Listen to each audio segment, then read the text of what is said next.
Hi, welcome to my video. I hope you're doing well.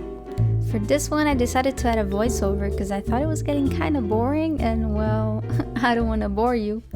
So here we go. In this video I'm gonna be showing you the process of making these DIY flags that you can use to decorate your bedroom or your workspace like me.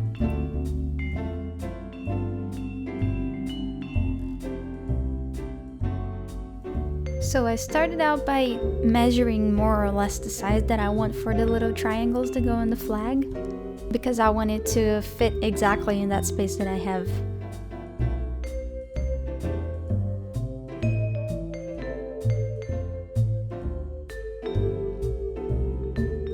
I'm gonna put the measurements that I chose for mine on the screen here for you to see.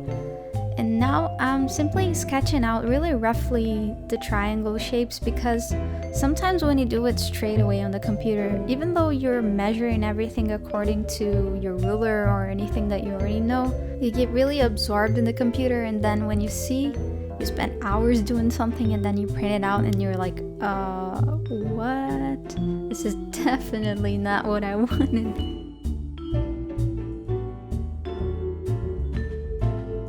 Okay, so moving on to Photoshop, I'm simply using the pen tool and creating 3 points. So we have the triangle, then we right click inside the path and we make a selection out of it. Then we can fill in the selection with any color that you want, like I'm doing now. I'm going for a pastel-y rainbow, but of course you can choose any colors that you like. This is my favorite part. Then with all of them arranged in the size of paper that you want, mine is letter size 8.5 by 11, you can just print it out. Yep, exactly like that. Thank you, printer, that was nice timing. Next we're gonna cut them out, of course. I start by cutting rough shapes, then I go into detail in them.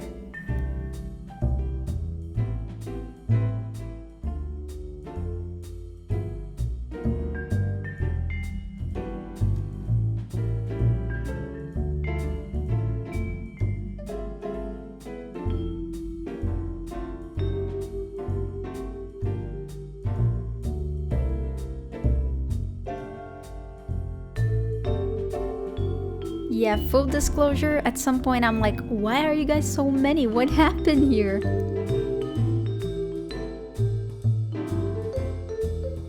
All good. Now we're gonna take a hole punch and make 2 holes in every single one of them.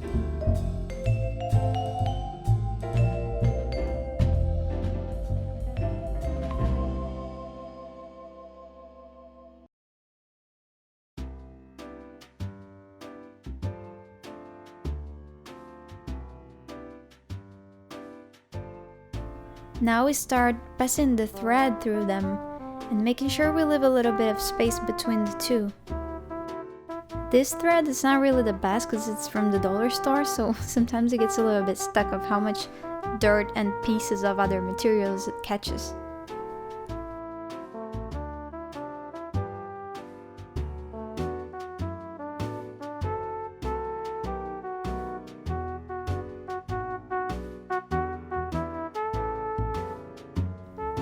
So be sure to leave the ends a lot longer so we have some space to work on and hang them on the walls.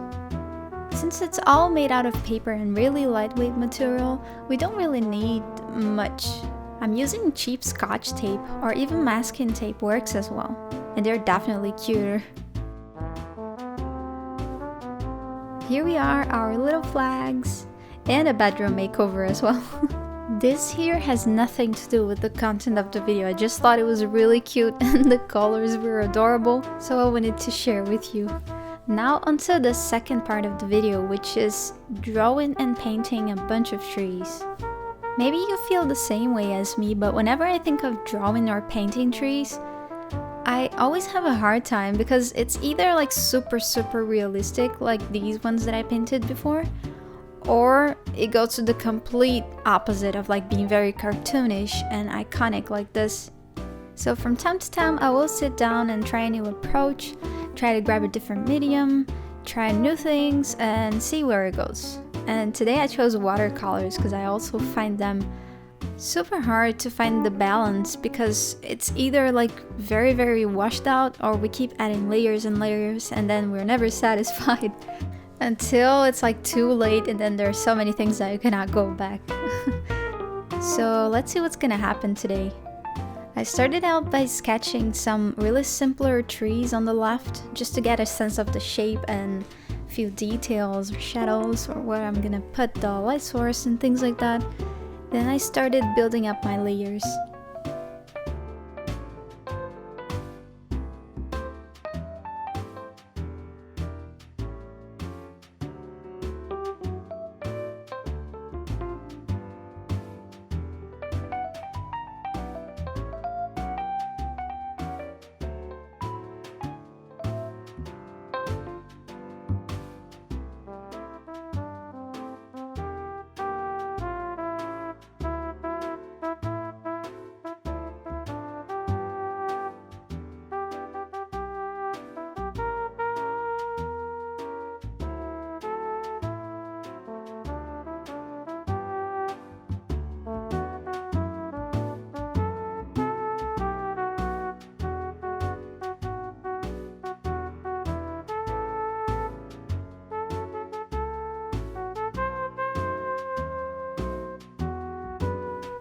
I also wanted to show a little bit of the mixing process. I'm using either sap green, viridian green, horizon green, or I don't remember the last one because that's a lot of greens already. And then for the shadows, I either add a bit of indigo blue or ultramarine. And for the lights, usually I put lemon yellow and cadmium a little bit. And a quick tip, if you forgot to set your lights from the beginning, like probably I did, there is also salvation, because you can add a little bit of the white. That's quite sassy with that face on, but you can add a little bit of white, and then it acts a bit like gouache that you can put on top of the layers that you previously had.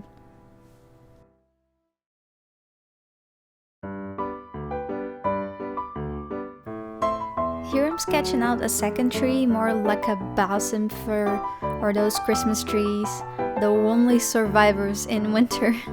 I love them. I believe they're my favorite trees. They're so spectacular. It's like so fancy. But I actually hate drawing or painting them because I always feel like I can never do them justice. It's so hard to capture the details and not overdo it. I always overdo it. And of course, it's only by the end that you realize that you overdid it, so it's like too late to go back.